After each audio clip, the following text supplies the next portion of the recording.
Bien, en la clase número 1 vamos a estudiar la resistencia cortante del suelo, cuyo símbolo es el tau de falla.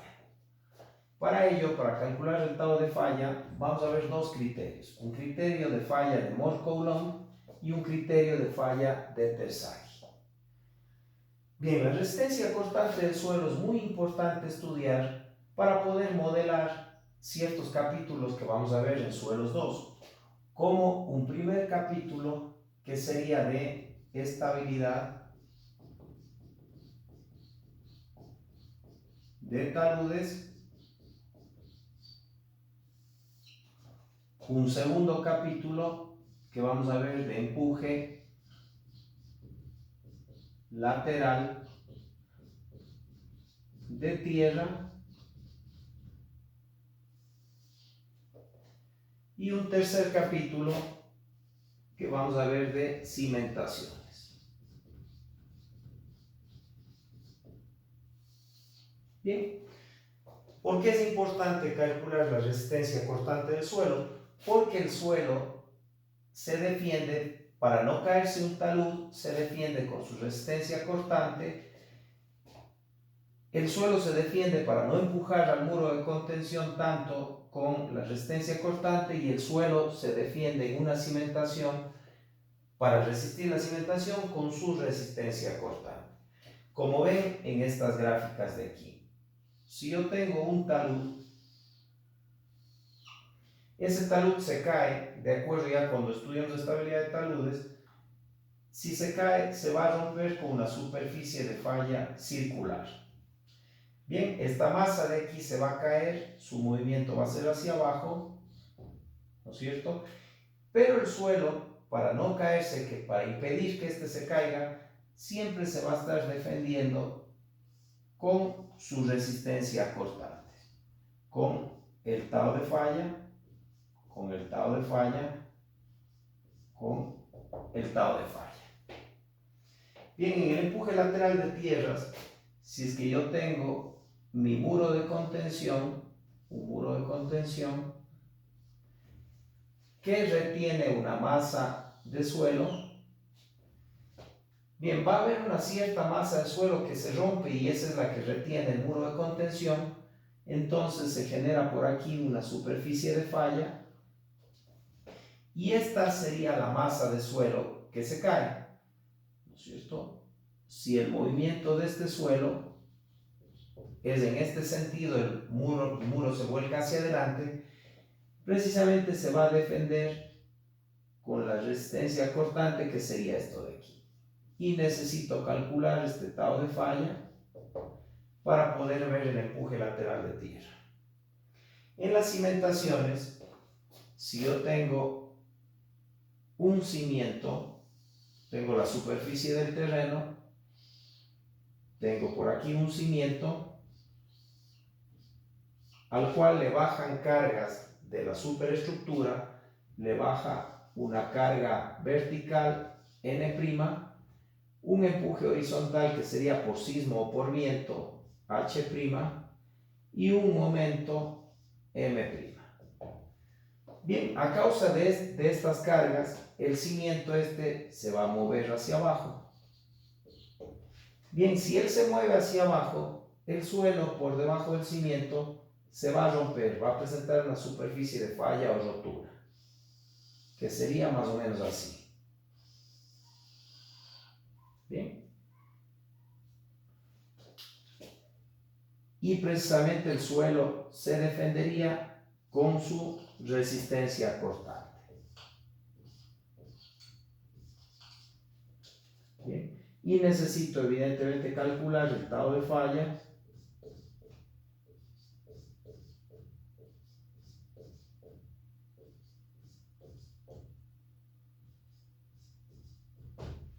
Bien. Entonces, de aquí la necesidad de calcular la resistencia cortante para poder modelar estos tres tipos de capítulos. Bien, la incógnita aquí sería el tau de falla. Esa es la incógnita. Bien, este tau de falla yo lo puedo calcular mediante un modelo tipo Mohr-Coulomb o lo puedo calcular mediante un modelo, un criterio de falla dado por Terzaghi. Bien, en cualquiera de estos dos casos, el tau de falla va a estar en función, se va a calcular siempre y cuando yo llegue a tener C, que es la cohesión del suelo,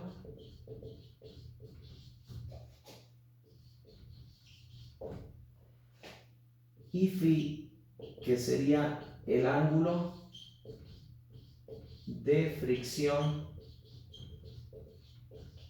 interna del suelo.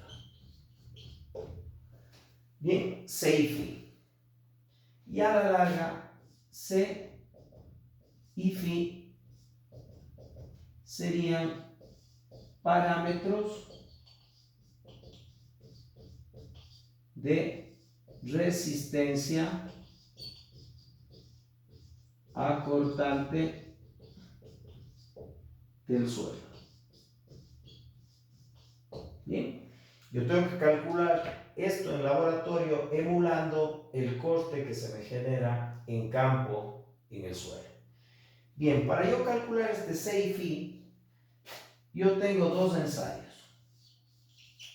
Puedo calcularlo mediante corte directo o puedo hacerlo mediante ensayos triaxiales. Bien, corte directo o ensayos triaxiales, que ya veremos más adelante cómo se calcula un ensayo de corte directo y las diferentes modalidades de ensayos triaxiales que yo tengo. Bien, más o menos el corte directo o un triaxial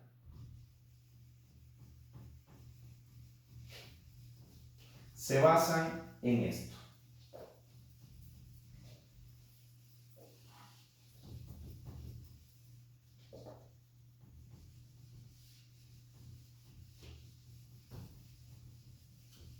Bien, un ensayo de corte directo o un triaxial es tomar una muestra visto lateralmente.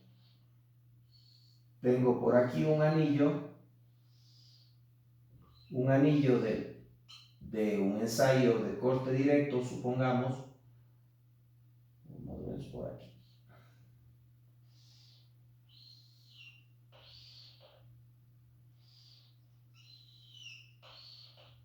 Bien, tengo los anillos. El anillo inferior en un corte directo está fijo y el anillo superior es móvil. Dentro de esto yo tengo mi muestra de suelo inalterado, que tengo aquí, mi suelo, ¿cierto? Bien, a este suelo yo le hago diferentes ensayos haciendo variar el esfuerzo normal sigma, que esto sería el esfuerzo normal. Bien, yo le jalo con un esfuerzo lateral a esto de aquí, con una fuerza F, y esta muestra, si yo le jalo con una fuerza F, esta muestra se me va a cortar aquí, como era el caso en campo, en una estabilidad de taludes, en un empuje lateral de tierra o en una cimentación. Esta muestra se me va a romper por aquí. Y aquí se me va a generar precisamente, contrario a esto de aquí, un tau de falla. Bien. Entonces, evidentemente, si es que yo aplasto más esto con un esfuerzo normal, me va a ser más duro alar lateralmente y voy a tener una resistencia cortante mayor. Entonces, de aquí podemos sacar que el tau de falla, que la resistencia cortante del suelo, es una función del esfuerzo normal con el cual yo lo aplasto. Mientras más aplasto, más resistente va a ser la resistencia cortante. Bien, y con este ensayo, que como les decía puede ser un ensayo de corte directo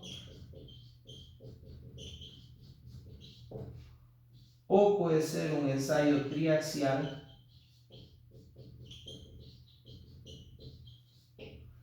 yo determino mis parámetros de corte importantísimos, C, que es la cohesión, y Φ, que es el ángulo de fricción interno del suelo. Bien, en términos generales, por ahora. Entonces ahora vamos a ver, una vez que yo tendría C y Φ, cómo calculo el tau de falla, que a la larga mi incógnita es la resistencia cortante del suelo, uno mediante el criterio Mohr-Coulomb y dos mediante el criterio de falla que nos da Terzaghi. Bien, vamos a entrar a ver estos dos criterios. Todo esto que yo les estoy diciendo está en el material, en las hojas que les voy a enviar también. Esto aquí es una explicación de lo que está en el material escrito para que fortalezca su aprendizaje. Bien, vamos a ver el criterio de falla de Mohr-Coulomb.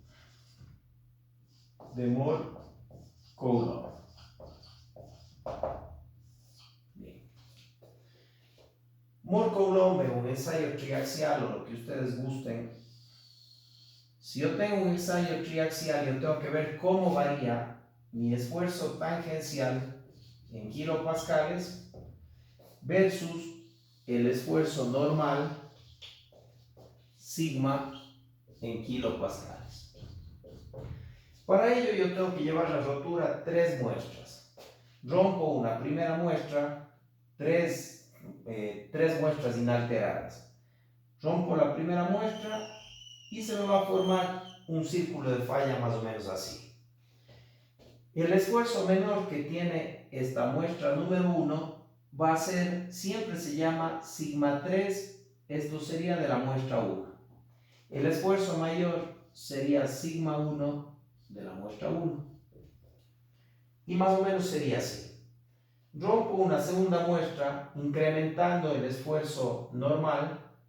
Si es que incremento el esfuerzo normal, el esfuerzo tangencial va a ser mayor y va a ser un círculo más grande. Entonces voy a tener mi sigma 3 de la muestra 2, el esfuerzo menor, y voy a tener sigma 1 de la muestra 2, porque esta es mi muestra 2. Bien, si quieren ponemos acá. Sigma 3 es el esfuerzo normal menor y sigma 1 sería el esfuerzo normal mayor. Bien. Rompo la tercera muestra incrementando el esfuerzo normal, el círculo de Mohr va a ser más grande. Entonces tengo mi esfuerzo normal menor de la muestra 3, esta es la muestra 3, y el esfuerzo normal mayor de la muestra 3. Bien, he roto 3 muestras y tengo esos 3, estos se llaman 3 círculos de Mohr. Ya veremos cómo se grafican los círculos de Mohr. Bien, lo que nos dice Mohr-Coulomb, bien, es que la envolvente a estos círculos de falla, bueno, Mohr plantea, aquí es una fusión de los dos, Mohr plantea una envolvente lineal y Coulomb plantea una envolvente circular. Pero vamos a irnos por Mohr, porque siempre las ecuaciones lineales son mucho más fáciles de resolver. Si utilizamos el criterio Mohr-Coulomb, tendríamos que la envolvente a estos círculos de falla de Mohr, tenemos una envolvente de falla que más o menos procura ser tangente a los 3 círculos de Mohr. Bueno, se supone que esto es una línea recta, no está tan recta, pero se supone que es una línea recta. Más o menos procurando pasar tangentes a nuestras 3 muestras que nosotros rompimos en laboratorio. Y Moore nos dice que esto de aquí, esto que se llama la envolvente de falla o rotura, porque evidentemente más o menos la muestra llega a un máximo, se rompe y decrece. Llega a un máximo, rompe y decrece, rompe y decrece. Entonces, por eso se llama una envolvente de falla o rotura. La ecuación, y para poder encontrar nuestra resistencia cortante, que es lo que queremos, nos dice que el tau de falla va a ser igual a C más sigma tangente de phi, en donde está involucrado la cohesión y el ángulo de fricción. Y esto es una ecuación de una línea recta, y de ese modo calculamos el tau de falla. Bien, siendo la cohesión el intercepto de la envolvente de falla con el eje tau, esto nos dice que es la cohesión, y el ángulo de fricción sería la inclinación de la envolvente de falla o rotura con la horizontal. Bien, entonces al hacer un ensayo de corte directo o triaxial y utilizar el criterio de falla de Moore-Coulomb, tendríamos una envolvente de falla o rotura lineal, y con esta ecuación calculamos nuestra resistencia cortante. Bien. Y Coulomb nos dice una cuestión. Nos dice que si utilizamos el criterio de él, nosotros tenemos un C y un phi, calculamos un C y un phi invariable. Lo cual después, con los años, Terzaghi nos demostraría que eso es erróneo. Para la época esto fue un gran adelanto de Coulomb, pero posteriormente vamos a ver lo que dice Terzaghi y nos hace cambiar de concepto de lo que había dicho Coulomb en el siglo XVIII. Bien, entonces eso sería el criterio de Moore-Coulomb. Ahora vamos a ver lo que es el criterio de falla de Terzaghi.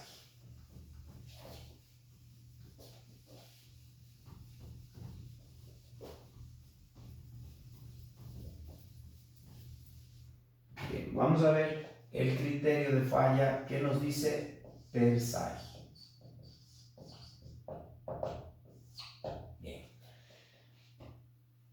Terzaghi hace una variante de la ecuación de Coulomb que es así. La de Coulomb es el tau de falla es igual a C más sigma tangente de phi. Terzaghi hace una gran variación a lo que dijo Coulomb, poniendo simplemente aquí un prima. Cambia radicalmente esta ecuación porque él hace una variación. Lo que antes Coulomb llamaba sigma, que es un esfuerzo total, ahora Terzaghi llama sigma prima, que se llama esfuerzo efectivo. El esfuerzo efectivo. Bien, y cambia radicalmente la mecánica de suelos porque él describe que el esfuerzo efectivo va a ser igual, o pongamos así, el esfuerzo total es igual al esfuerzo efectivo más U, donde que U es la presión de agua de poros, la presión de agua de poros. Bien, de donde simplemente yo puedo despejar poniendo que sigma efectivo va a ser igual al sigma total menos la presión de agua de poros. Y esta de aquí será la ecuación fundamental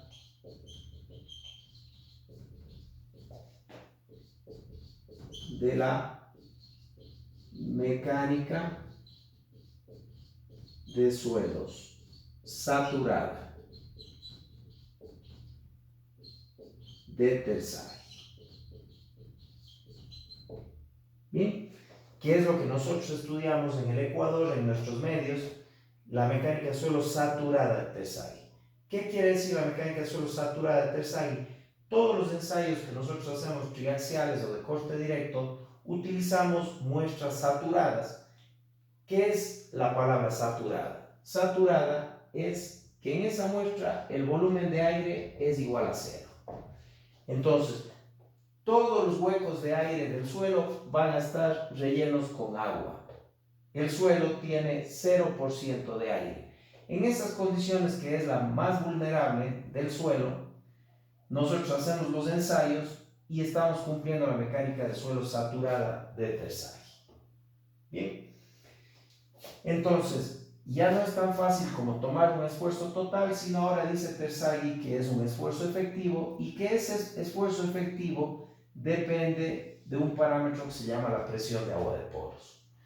Bien, la presión de agua de poros tiene tres componentes. Se incrementa la presión de agua de poros, una por una componente de consolidación, otra por una componente hidrostática y otra por una componente de filtración. Todo eso está descrito en las hojas que yo les voy a enviar. Bien, entonces desgraciadamente la presión de agua de poros se incrementa por cada uno de estos factores. Y como ven, esto es negativo, hace que los esfuerzos efectivos decrezcan. Ahora bien, para que entiendan físicamente qué es el esfuerzo efectivo. Bien, si yo grafico un granito de suelo así, esto es suelo, otro granito de suelo así, suelo, y tengo un último granito de suelo así, suelo. Bien. Como estamos hablando de la mecánica de suelo saturada de Terzaghi, trabajo con muestras saturadas, aquí este espacio va a estar lleno de agua. Todos los espacios van a estar llenos de agua. Eso está con agua. Entonces, la descripción más fácil del esfuerzo efectivo. A mí se me genera esfuerzo efectivo por los contactos entre las aristas de las partículas del suelo. Aquí chocan las aristas, aquí chocan las aristas. Y esta fricción de las aristas es precisamente lo que me da a mí el esfuerzo efectivo del suelo. El suelo se traba y es más resistente. Bien, pero desgraciadamente, como ustedes ven, la presión de agua de poros es un efecto negativo que me decrece esta fricción entre las aristas. Entonces, ¿qué quiere decir? Esta agua que está aquí, el agua, desgraciadamente empuja hacia allá, empuja hacia afuera y me genera un esfuerzo negativo, una presión de agua de poros negativa que separa el choque de los granitos del suelo.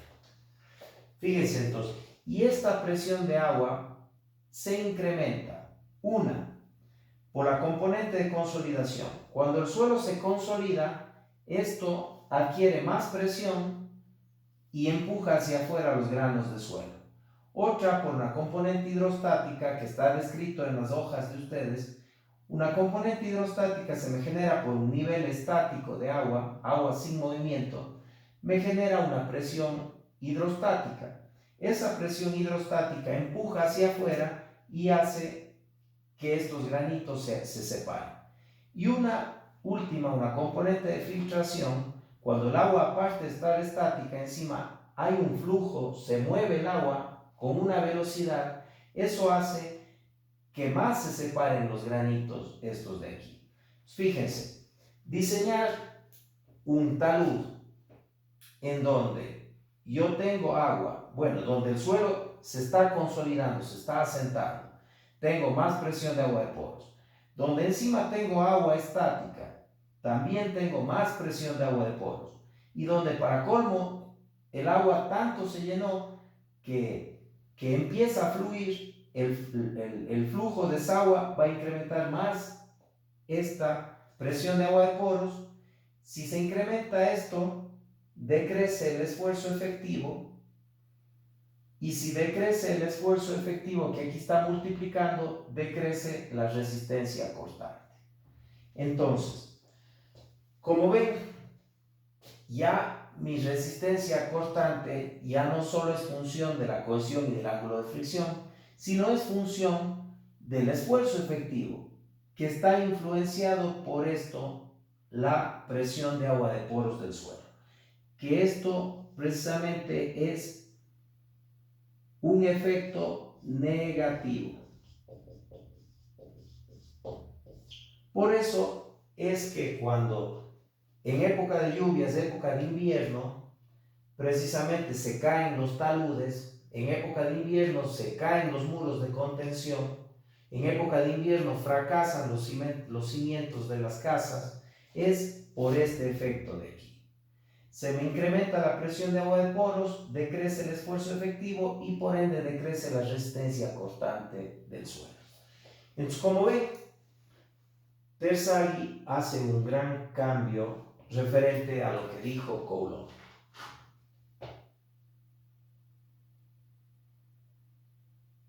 Bien, podemos borrar esto de aquí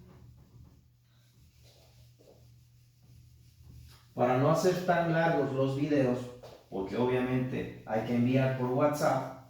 Queremos abarcar lo fundamental. Entonces, una reflexión en Terzaghi. En cambio, Terzaghi nos dice, Coulomb decía que C y Φ son invariables. En cambio, en Terzaghi, C y Φ son variables, dependiendo cómo yo ensaye en laboratorio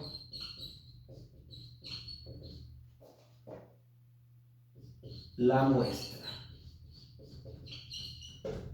¿Cómo ensayo yo en laboratorio la muestra? ¿Cómo hago variar precisamente la presión de agua de poros? Si hago que mi muestra se consolide, yo obtengo un C y un Φ. Si hago que mi muestra drene el agua, tengo un C y un Φ. Entonces voy a tener tanto C y Φ conforme yo decida ensayar la muestra en laboratorio. Y como una conclusión, que es lo importante de todo esto que hemos venido viendo, como conclusión, el éxito de un geotécnico es emular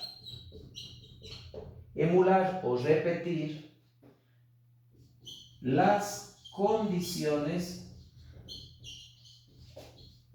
de campo del suelo en laboratorio. Mientras yo haga en laboratorio más igual que lo de campo y obtenga, geotécnica es emular las condiciones de campo del suelo en laboratorio para obtener un C y un Φ reales acorde a lo que sucede en campo. Bien, más o menos ya ven a dónde estamos yendo. Yo les estoy enseñando